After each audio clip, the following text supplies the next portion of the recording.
and welcome to It Matters How We Treat One Another, the social science show. I'm your host, Matthew David Vasko. If you've subscribed to this show on YouTube or your favorite podcasting platform, then thank you. We are grateful for each and every one of our subscribers. We are also thankful for our patrons on Patreon. Your support helps to make this episode possible. This is a very special episode. I set out to write an episode about whether hate speech should continue to be free speech, or if the United States might want to consider outlawing hate speech like nations like Canada and Germany have. My research ended up leading me to some very interesting conclusions. So, you'll want to stay tuned for that. But first, our inspiring news. Actually, instead of inspiring news this episode, I want to share a letter from a listener. Anne from Morenci, Michigan, wrote to the show with a follow-up question to our last episode. You might remember that our guest was author Amanda LaPera, who spoke with me about her father's struggles with paranoid schizophrenia and her family's efforts to get him the help he needed. Anne asked if Amanda's dad ever did come around to accepting help for his illness. You might remember that Amanda's dad had anosognosia and therefore did not believe himself to be ill. I wrote to Amanda with Anne's question, and I wanted to share Amanda's response with our listeners. As Amanda mentioned in her interview, she did eventually find her father and reconnected with him. She wrote, "Our situation is complicated. The answer offers massive spoilers for the second book, Finding Dad, which I have a copy of right here. We've had mixed results. On one hand, we got him into a better facility when we found him, which was the biggest win as far as I was concerned, so that he was not on the streets. On the other hand, he was never the same person. We had spent so many years trying to force him into believing he had a medical condition, which he didn't believe he had, which created a big barrier between us. This is why I advocate for people to go through the education and learn about these conditions before they push their loved ones away. There were definitely some positive aspects to reconnecting. On the negative side, he had been developing dementia, which brings another layer of challenges. One positive highlight is that his grandsons got to meet him. My dad got to say the words, "These are my grandsons," to a person for the first time ever. Amanda closed by saying, "So, although we didn't get a traditional happy ending, the last words he heard were me in person telling him I loved him, and the last words he spoke was telling me he loved me." End quote. Thank you for sharing that with us, Amanda. I hope that offers some closure to our listeners on what was a very thoughtful episode. If you know of inspiring things happening in your area, then please DM us on our socials and let us know. Thanks. Up next is our feature segment. But first, I want to take a moment to welcome our new sponsor, Sentry PC. Sentry PC combines award-winning computer monitoring features with essential content filtering, time management, and access control abilities to create an all-in-one software solution for thoughtful parents and employers. Whether you are a concerned parent looking for parental control software or a business looking for employee monitoring software, Sentry PC is your answer. To learn more, simply click the link in our episode description. And now, our feature segment.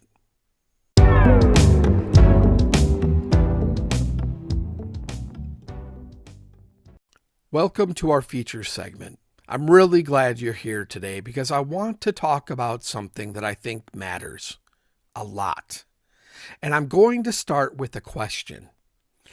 What do we do about hate speech? And I don't just mean what should the law do about it. I mean, what do we do about it? What do you and I do? What does a society do when people use their words to demean, dehumanize, and attack other people based on who they are? That's what we're going to dig into today. And I'll tell you right now where we're going to end up, because I think the destination matters as much as the journey. We're going to end up at a phrase that I think might be the most important thing I've said on this show. Love must get loud. But we're going to earn that conclusion. We're going to look at the law, the philosophy, the social science, and the real world evidence. And by the time we get there, I think you'll feel it's not just a feel-good slogan, but it is a hard-won, evidence-backed truth. So let's go.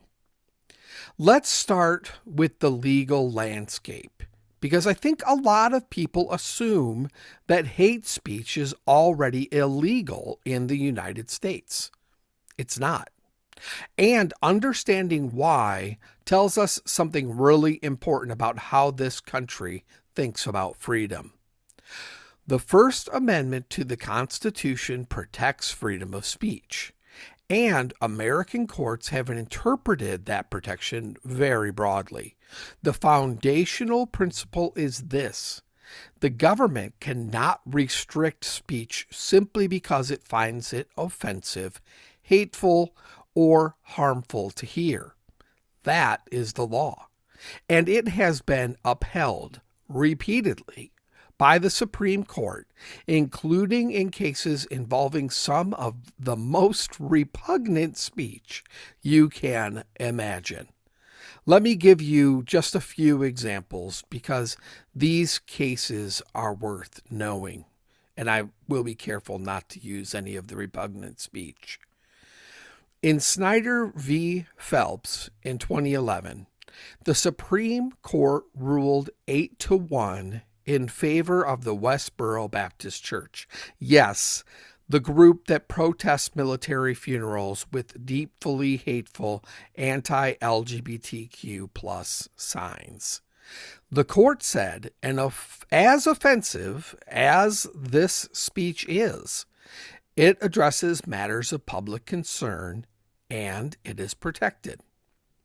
In Matal v. Tam in 2017, the court unanimously struck down a law that banned, quote, disparaging trademarks. The message was clear. The government doesn't get to decide which viewpoints are acceptable. And perhaps in what is the most important case of all, Brandenburg v. Ohio in 1969, the court established that even speech calling for illegal action is protected unless it is directed at producing imminent lawless action, and it is likely to actually produce it. That is an extremely high bar. So, the bottom line, legally speaking, in the United States is this: hate speech is protected speech. Full stop. Now, is that the right call? That's a genuinely hard question, and reasonable people disagree. So let me show you the other side. In 1945, right after World War II, a philosopher named Karl Popper wrote something that has become one of the most cited ideas in this entire debate. He called it the paradox of tolerance. Here's the idea in plain language. If a society is tolerant of everything, including intolerance, it will eventually be destroyed by the intolerant. So, in order to remain a tolerant society, you must be willing to be intolerant of intolerance itself. Kind of makes sense, right? Now, and this is important because Popper gets misquoted a lot. He did not say that we should shut down hateful speech at the first sign of it. What he actually said was that we should first try to counter intolerant speech with rational argument. Suppression, in his view, was the last resort, saved for when the intolerant refused to engage with reason altogether. But the core insight stands. There is something philosophically self-defeating about a tolerance that extends to those who want to eliminate tolerance altogether. And this is exactly why most other democracies in the world have taken a different legal approach than we have. Germany, shaped by the lived experience of watching the Weimar Republic's tolerance of Nazi rhetoric contribute to democracy's collapse, bans Holocaust denial and Nazi symbols outright. Canada, our friendly neighbors to the north, they criminalize the willful promotion of hatred against identifiable groups. And the Canadian Supreme Court upheld those laws in the landmark case R v. Keegstra in 1990, ruling that hate speech causes real harm to targeted communities and undermines their dignity and equality. The European Court of Human Rights has consistently upheld similar restrictions, reasoning that speech aimed at destroying the rights of others falls outside the protection of free expression. So, we have two fundamentally different answers to Popper's paradox playing out in real democracies. The United States says tolerance must be nearly unconditional because once you give the government power to decide what speech is too hateful, you've handed it a weapon that can be turned against anyone. Other democracies say tolerance that tolerates its own destruction is philosophically incoherent, and targeted communities deserve legal protection. Both positions have genuine merit. I want to honor that complexity before we move on. Here's where we have to get really honest, because the argument for hate speech laws sounds compelling in theory. But when we look at the evidence, does suppressing hate speech actually reduce hatred? The answer, as best as social scientists can determine, is not clearly. Canada has had criminal hate speech laws since 1970. Germany has had some of the strictest speech restrictions in the democratic world for decades. And yet, both countries have seen significant and troubling rises in hate in recent years. Germany's own authorities reported in 2025 that the number of right-wing extremists had more than doubled from around 20,000 in 2015 to over 50,000 in 2024, along with a 47% rise in right-wing extremist crimes from the prior year. In Canada, hate crimes against Jewish people increased by 71% from 2022 to 2023, and by 106% 72% since 2020. This despite existing hate speech laws on the books. Meanwhile, in the United States, without hate speech laws, has seen similar surges. The FBI reported nearly 12,000 hate crime incidents in 2023. Anti-Jewish hate crimes in 2024 hit the highest level since the FBI began collecting data in 1991. So, neither system is working particularly well right now, and that tells us something important. Global forces, rising nationalism, social media amplification, international conflicts are driving hate faster than any legal framework can contain it. There's also a practical problem with suppression that research called the Streisand effect. Yes, after Barbra Streisand. In 2003, Barbra Streisand sued to have a photo of her Malibu home taken off a website. Before the lawsuit, the photo had been downloaded exactly 6 times. Not 60 times. Not 6,000 times. 6. Just 6 times. After the lawsuit made headlines, it was viewed by nearly 500,000 people.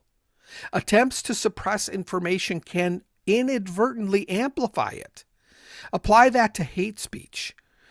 For example, prosecute a hate speaker, put them on trial, and suddenly journalists must explain their ideas in detail to a national audience. You've just given them better publicity than they could have bought. The law alone is clearly not the answer. So what is?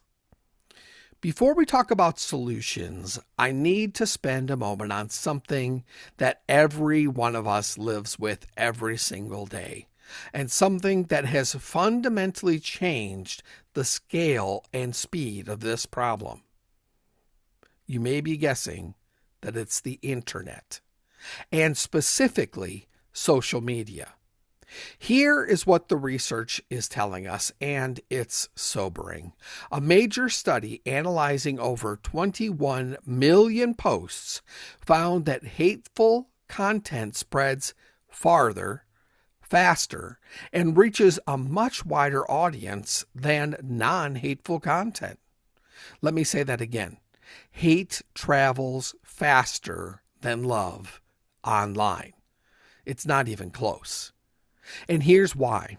Social media platforms, Facebook, YouTube, X, TikTok, are built around algorithms that are designed to maximize engagement. And what drives engagement? Strong emotion, outrage, fear, anger.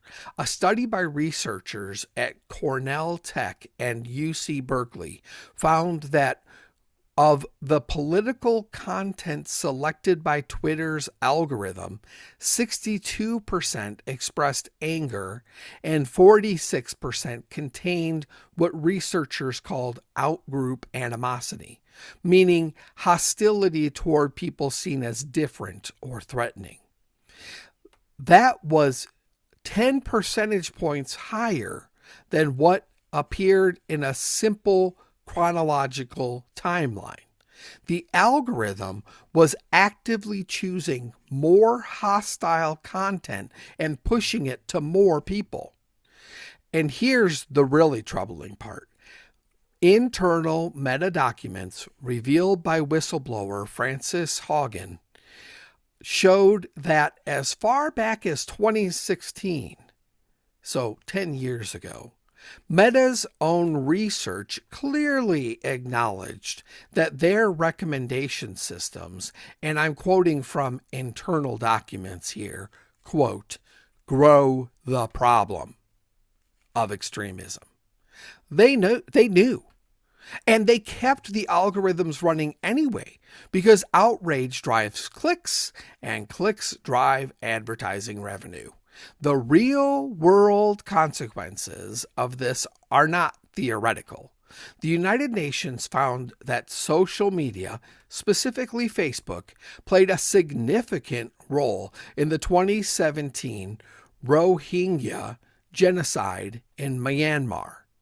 Hate speech against the Rohingya Muslim minority spread on Facebook with terrifying speed, normalizing violence against an entire community.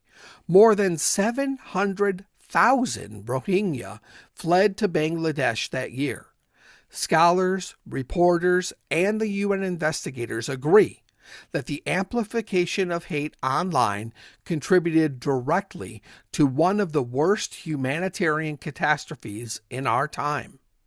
Facebook itself later admitted that it had been, in their own words, too slow to prevent misinformation and hate. End quote.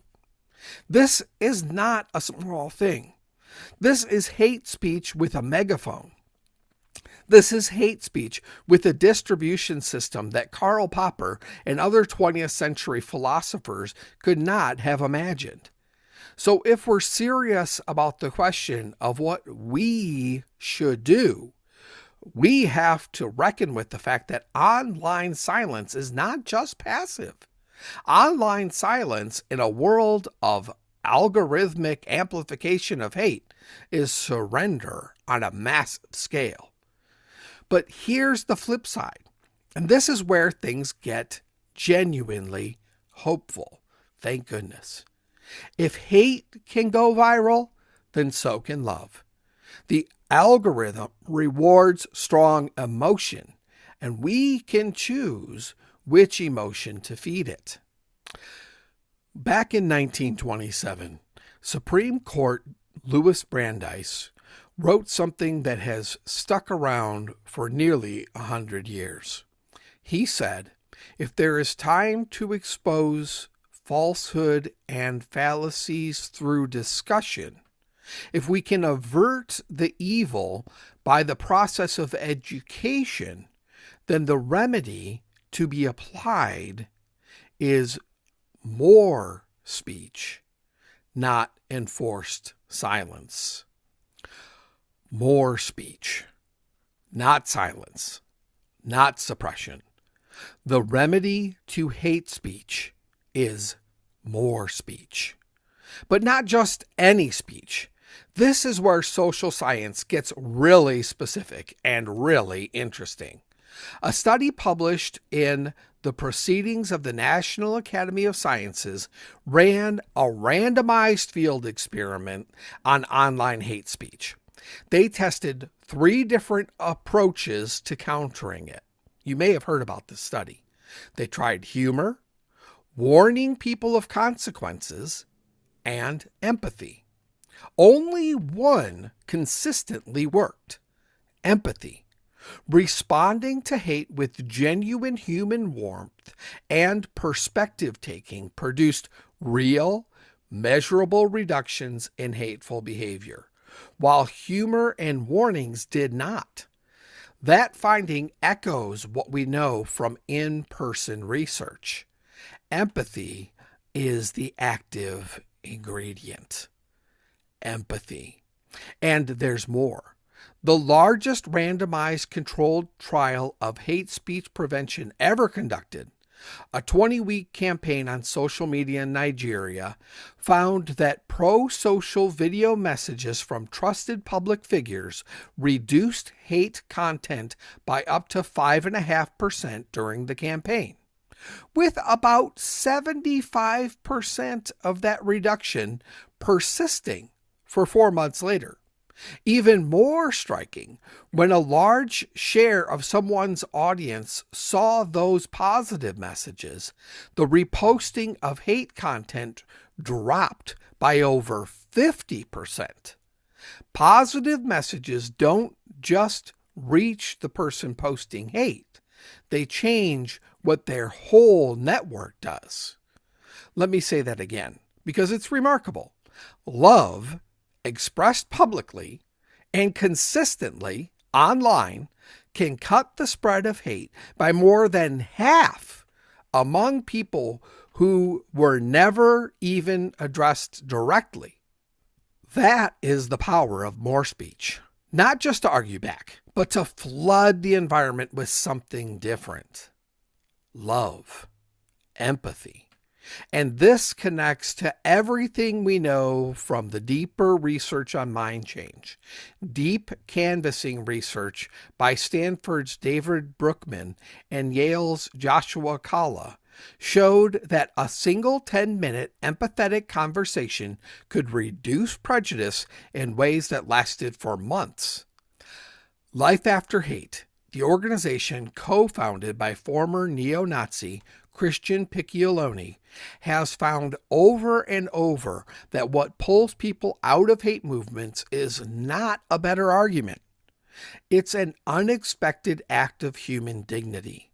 Someone treating them as a full human being when what they were expected to be treated as is an enemy.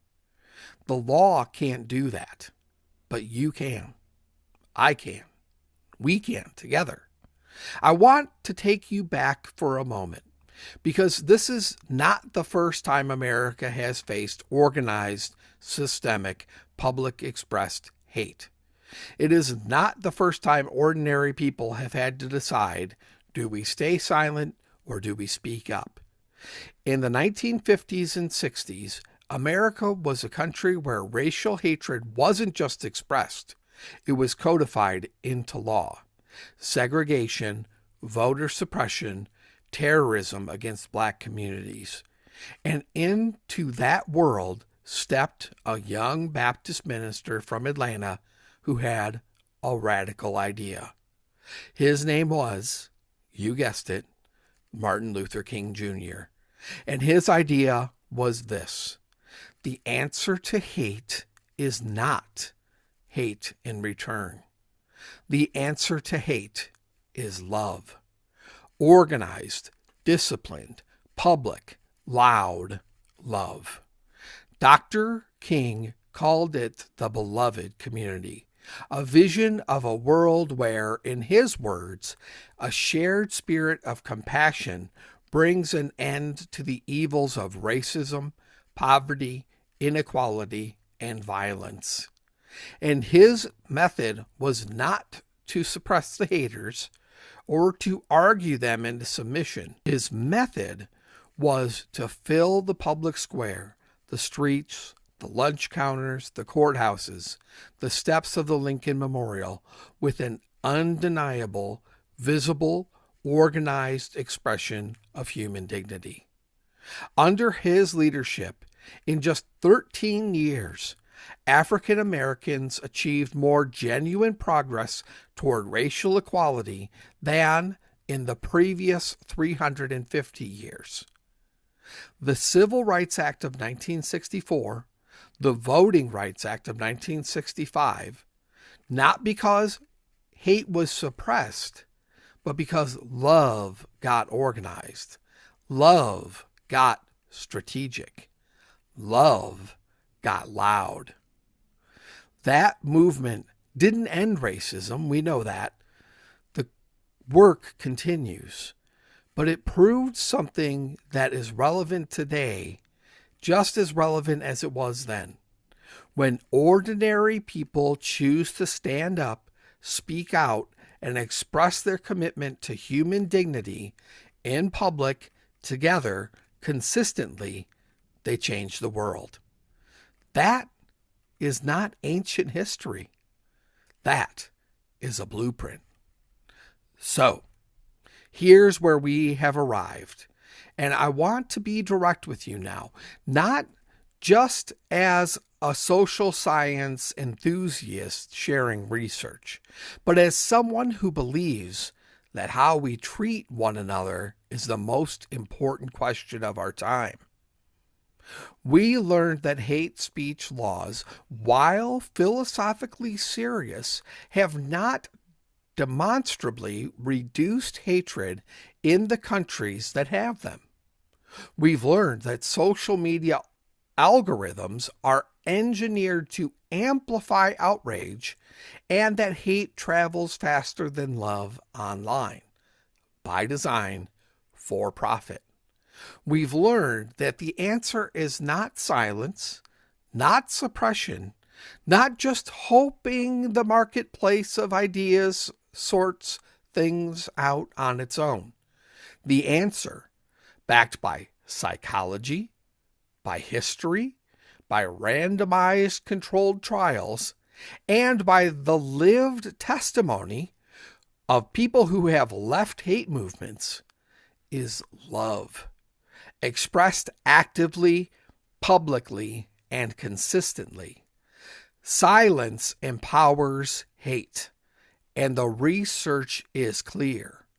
Love, organized, strategic, loud love, is the most effective antidote. So, what does that actually look like?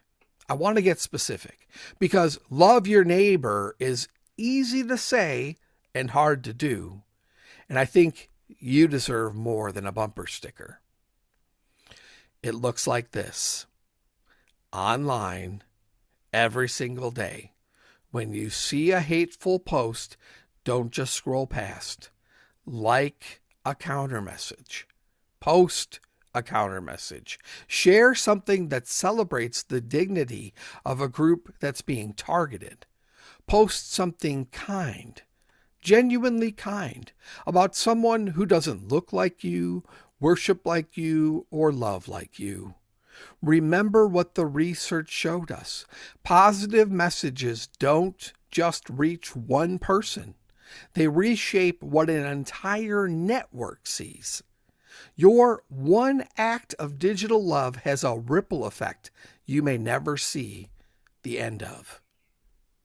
In your home and at your table, when someone at Thanksgiving dinner says something dehumanizing about a group of people, don't let it pass in silence. You don't have to start an argument. You can simply say, I see it differently. In my experience, these folks are, and then say something true and something kind. That's it. That's the intervention. That's the counterspeech that research tells us actually plants a seed. In your neighborhood, put up a yard sign. It doesn't have to be political. Something like, all are welcome here. Or, in this house, we believe in the dignity of every person. Signs matter. They signal to people being targeted that they are not alone. And they signal to the people doing the targeting that their hate does not go unopposed. At your children's school or grandchildren's school, talk to the PTA. Advocate for tolerance education. Ask about anti-bullying programs. Suggest a kindness campaign. Schools that actively promote empathy and inclusion produce measurably less bullying and less in-group, out-group hostility. That is documented. It works. In your community, organize or attend a unity rally. Not necessarily a protest, more of a celebration of difference, of diversity, of what it means to live alongside people who are not like you, and to find that beautiful rather than threatening. Invite people from different backgrounds to share food, music, stories. Host an interfaith gathering.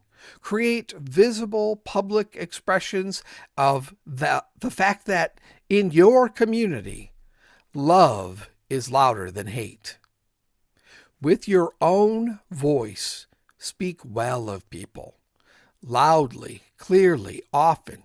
Say good things about people of all races, all religions, all backgrounds, all orientations.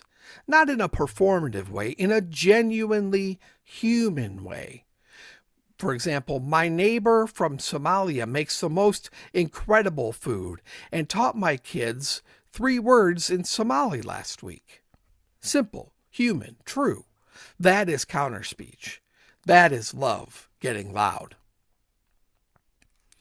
Here's something I keep coming back to.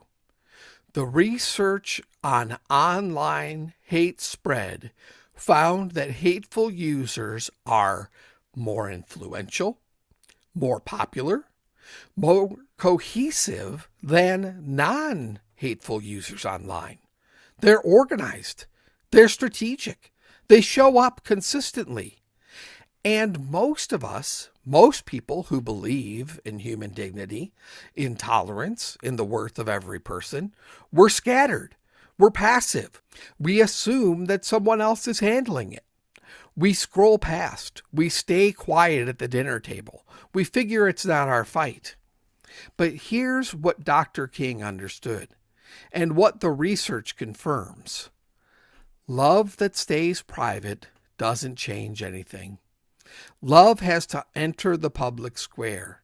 Love has to be organized. Love has to be consistent. Love has to show up online, in person, in your community, in your words, in your actions, every single day. The haters are already doing that. The question is whether the lovers will as well. I want to close with something simple, something I believe with everything in me, and that I think the evidence, the law, the philosophy, the psychology, the history, all points toward. The law can't love anybody. Institutions can't love anybody. Algorithms can't love anybody. But you can. And when you do, when you show up with genuine human dignity and extend it loudly, publicly, and consistently to the people who are being told that they don't matter, you become part of the force that actually changes this. Dr. Reverend Martin Luther King Jr. didn't wait for the law to make people love their neighbors. He went out and built the beloved community one act of public love at a time. And it worked. We can do the same. Not because it's easy, because it's necessary, because silence empowers hate, and because the most powerful weapon we have against it is a love that refuses to be quiet. Love must get loud. Now, go out and make some noise.